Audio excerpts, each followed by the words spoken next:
unahin na natin ang Sige. bagong video ni Saldico, Jen. Di pang-apat na ito. Pang-apat na. Hindi niya nilalagyan ng part 1, part 2 ngayon, ha? Wala na. Pero mukhang ito ay parang ano talaga eh. Isang bahagi, kasi parang natapos na yung ano eh. Tapos na yung unang part. Unang episode. Yung episode, binubuo ng tatlong siguro, sabihin na rin, tatlong part. Season 1. Binubuo ng tatlong episode. Ito naman bago. Bago na naman. At dito, meron siya mga nabanggit na mga bagong pangalan. Nako. Lumilitaw pala dyan na ano pa ha? Pagkaupo sa pwesto nila, 2022 pa lang, may takda na. Kung magkano delivery. Planado na kagad, ano? Sabi ni Saldico, ang utos sa kanya ni Speaker Martin Romualdez ay 2 billion per month. Wow! Ang delivery. 2 billion per week? Per month? Per month. Hindi per year yan? Hindi, per month. Ang bigat naman. Kaya pala yung sa totoo yung sinasabi ni Gutesa, di ba? Nagde-deliver po kami almost every week eh. Kasi para maka 2 billion ka, dapat mag-deliver ka ng kada linggo. Once a week, meron ka dapat, di ba?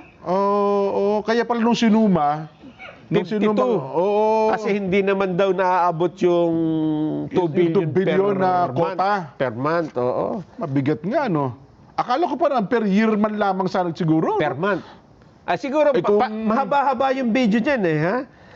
Pero, tukuyin, handa na ba yung video para magkaroon tayo ng context sa pinag-uusapan natin? Sige nga. Kung ano yung kanyang sinabi. At mamaya, Nelson, ipagpapauna na natin, may sagot ang Pangulong Bongbong yan, ha?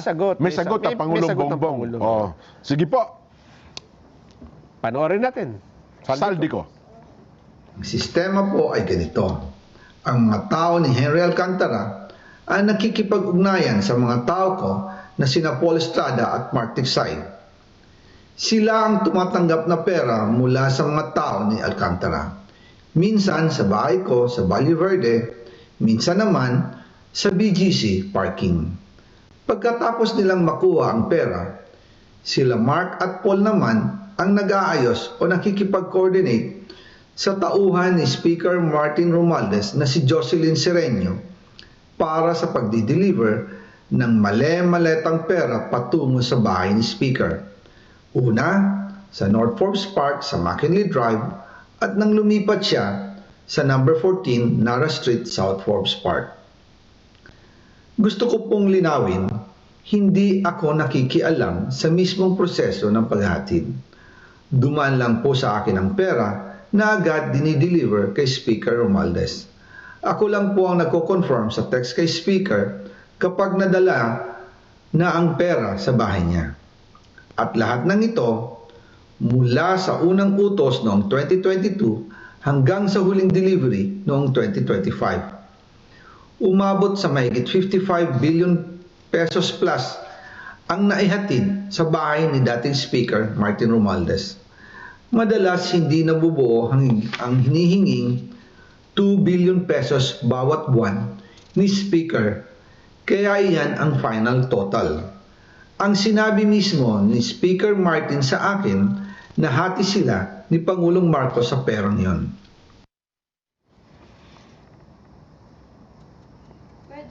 Ayun. Pinutol na ba? Pero yun na ba yung kabuuan? Meron pa, yung pinaka-gist, may karugtong pa, no? Pero, so yun. So, dito yun, direkta na niyang sinasabing ang Pangulong Bongbong. Nelson, mabedyo. Pero in fairness sa Pangulo, Jen, hindi naman ako si Senador Lacson. Doon tayo sa factual. Hindi niya, wala pa akong narinig kay Saldico na direkta niyang kinakausap ang Pangulo. Wala.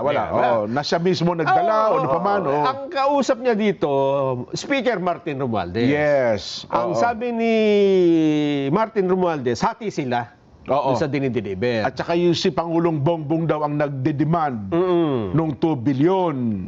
Hati nga raw sila. Pero yun ay ayon sa pahayag ni Speaker.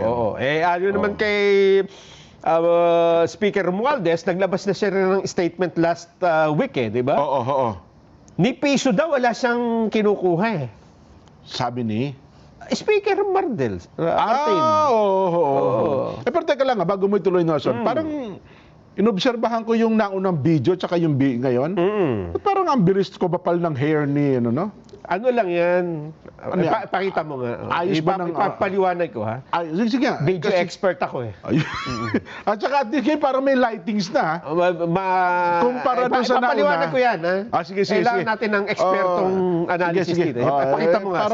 Kasi, inobserbahan natin mga kabayan, eh. Asa na? Yung unang picture, at saka yung una, ipakita mo. Direct. At saka yung pangalawang video ngayon, napansin ko, tsaka ayun damit, ganun pa rin. Oo, ito. Oo. Ganito. Ganyan. Ibig ko sabihin, ginawa yan isang hour within the day lang. Hindi. Ganon. Ano yan, Jen? Gusto mo ba ipaliwanag ko pa? Sige, mamaya. Sige, tingnan natin. Hindi, pagkumpara mo lang, direct. Yung damit, talagang ano yan, dyan lang ginagamit yan sa video. Sinusuot lang niya kapag ka magbibideo na siya. Siyempre, pag umalis ka, tapos suot mo rin po para kang... Ako nga, madali ka makikilala. Ako nga, pagka nakatalikod, si Saldi ko. Di ba? Kasi akala nila yung... At saka kailangan medyo tabingin ng konti yung yung itim. Yung panloob niya. Panloob. Tabingin yung panloob. Ito yung unang video na nilabas niya. Yan. Ang sinasabi mo, kulang sa ilaw. Kulang sa ilaw. Tama. Medyo madilim. Tapos kita mo yung anino sa likod, di ba? Tapos medyo sabi mo ay manipis ang buhok. Yes. Yung bago.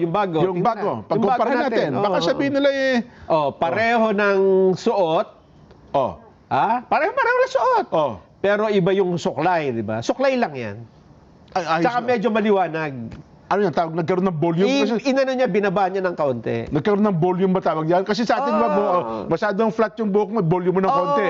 Di ba, ang buhok kasi natin, iba-iba yan eh. Ha? Tsaka ilang araw na ba lumipas? Ganon. Tsaka parang nag-ano din ng bigote, ha? Tumubo ng ilang bahagya. araw na lumipas, di ba? Ibig sabihin, doon sa tinutuluyan niya, walang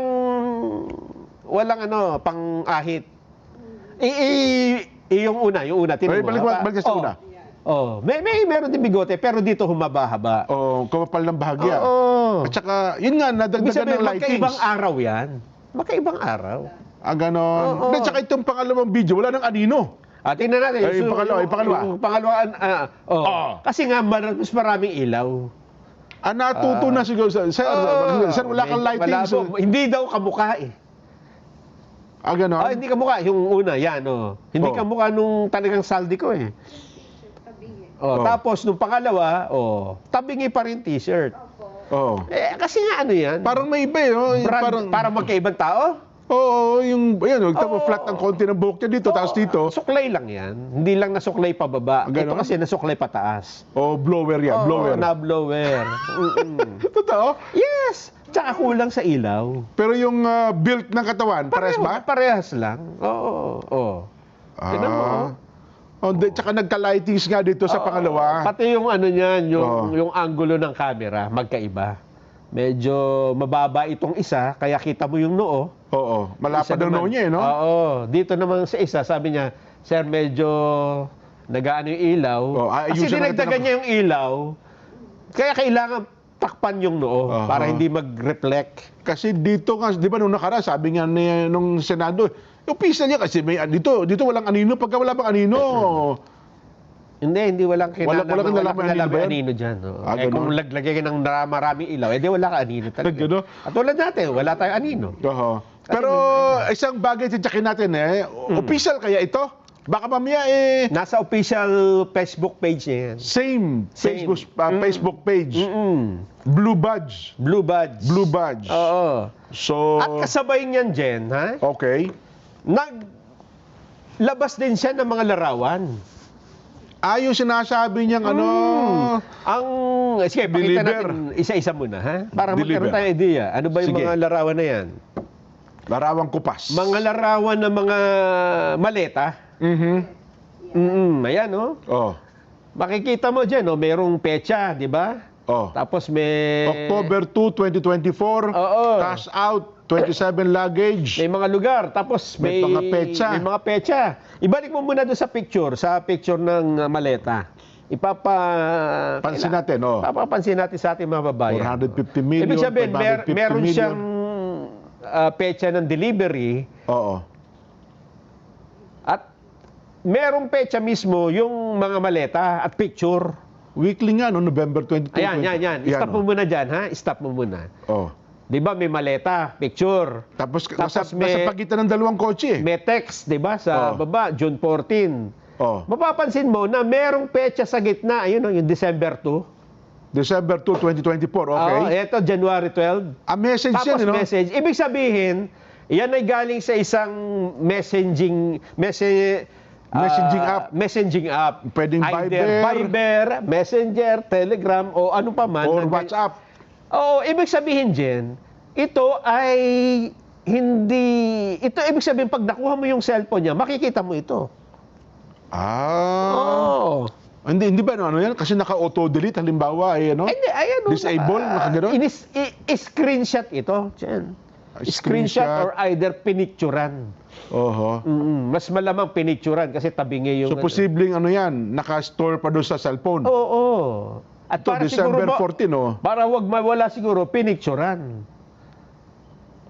December 14, 2024, cash out, at 51 luggage. Tingnan mo yung maleta, Jen, ha? 250 million, dami palang laman nun. Makikita mo yung maleta na may mga nakalagay, 40, 30.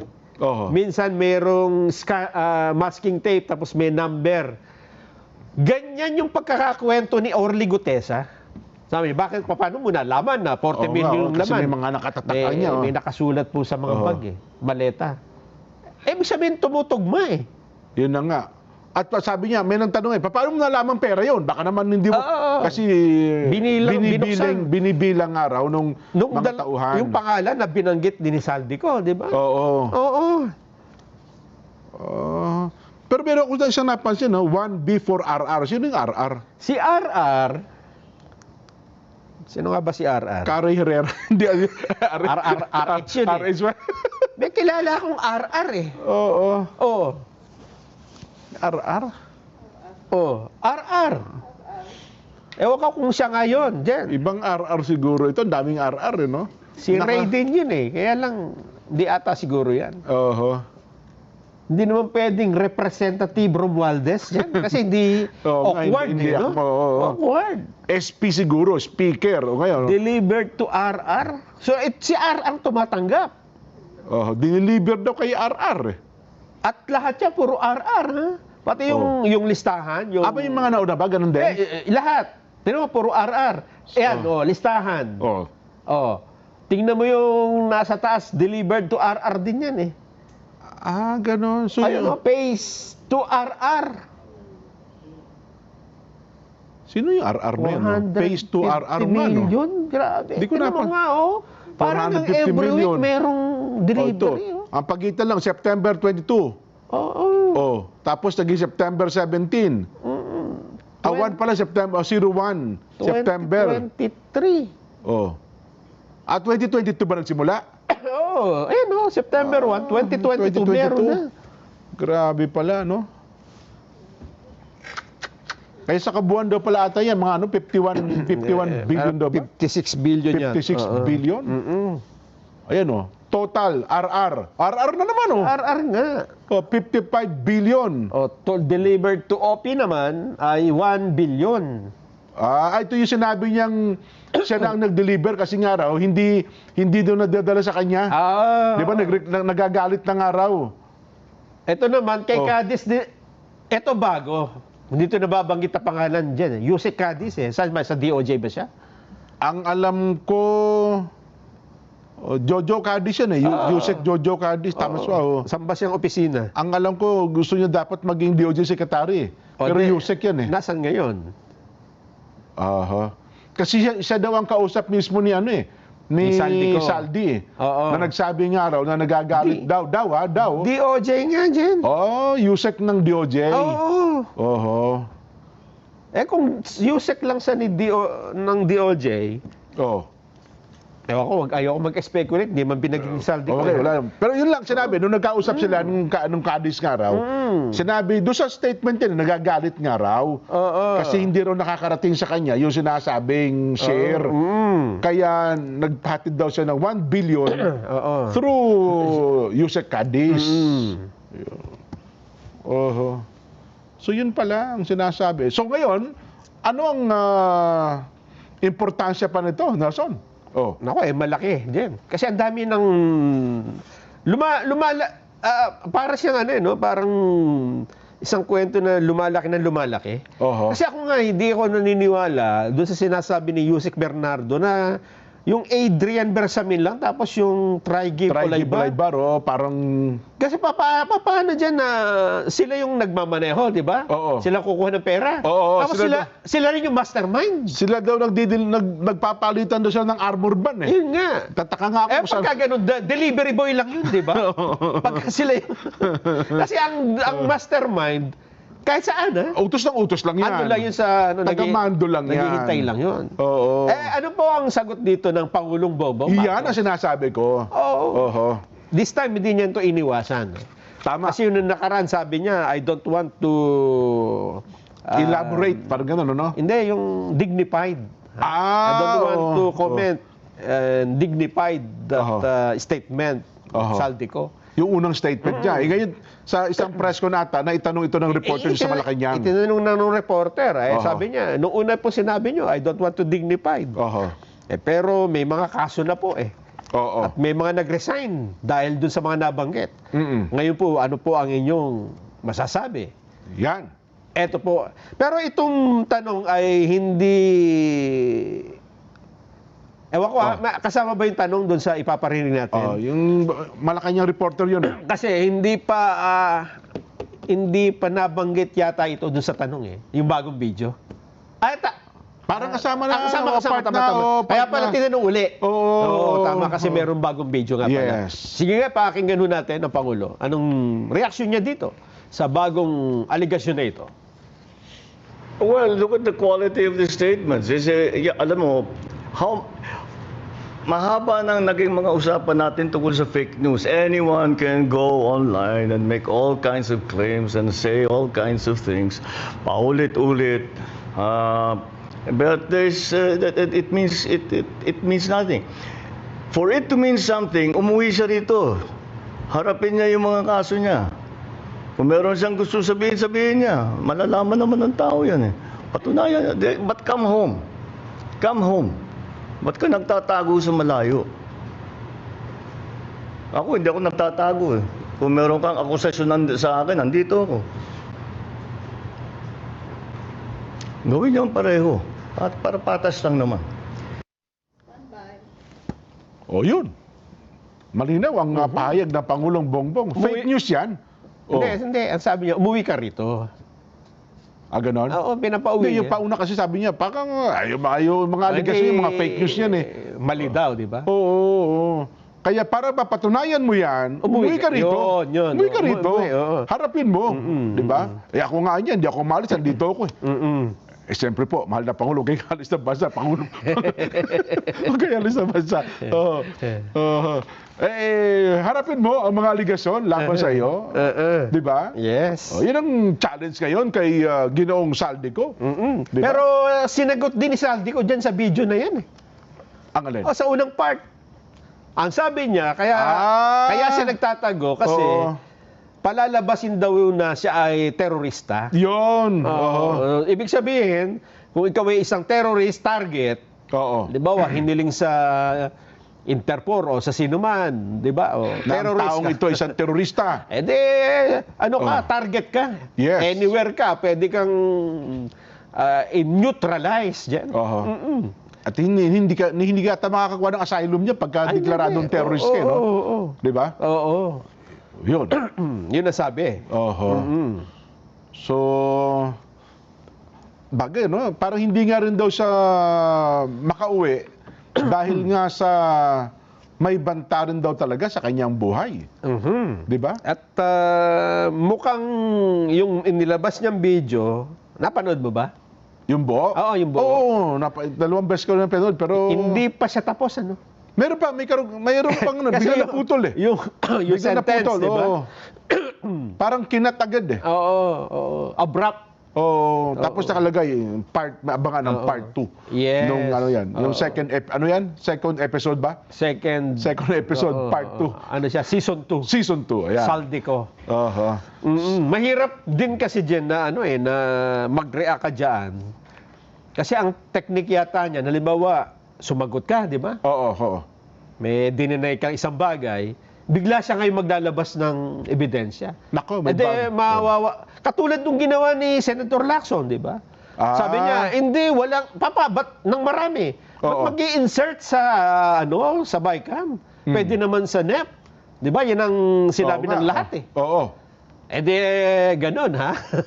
Naglabas siya ngayon ng dokumento. Ayan, nandiyan, hanapin nyo. Pero kumpara nga. Kumpara nyo. Tapos nakita, nga, may insertion nga sa BICAM. Yun. Yun ang problema natin.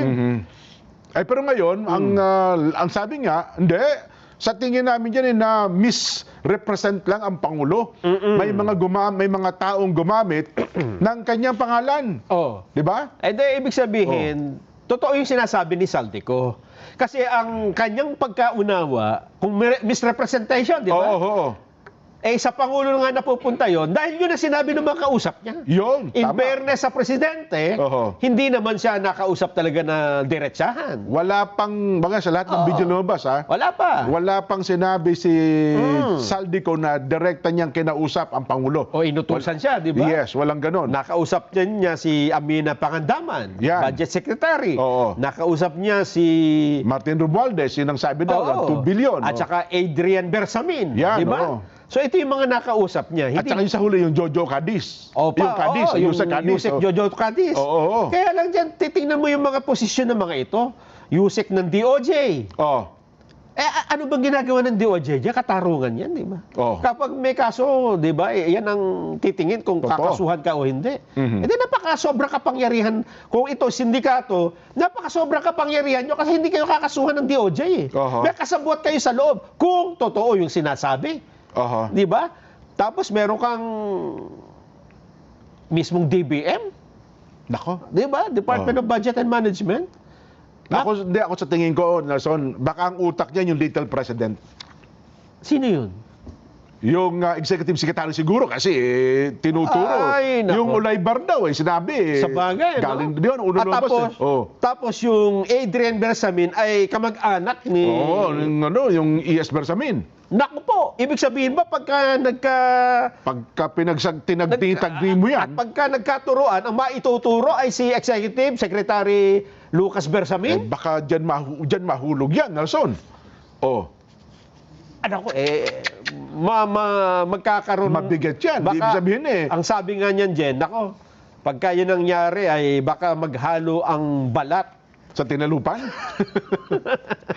Dahil may pahayag na dyan May babala na si Executive Secretary Lucas Bersamin kapag siya ang itinurong mastermind. Meron ba tayong video? Meron. Sige nga, may pakinggan video. natin. Okay. Executive Secretary Lucas Bersamin, pakinggan natin. Senator Lacson has the evidence. When we will respect his declaration there. Pero sa tingin ko lang, kung batay lang sa mga kwento ni Saldico at saka ni Bernardo, hindi ko naman pwedeng sabihin na naniniwala ko agad. Alam mo, naging judge at abogado ako at naging judge ng matagal. Itong mga bagay na ito, yung mga paratang na ganito, should ultimately be established in court. Hindi ko hinihingi na for purposes of these declarations, there should now be evidence acceptable by a court. Bahala sila kung anong kanila because they cannot control whatever they want to say. Dapat guarded naman para hindi naman masira yung mga reputasyon ng mga tao.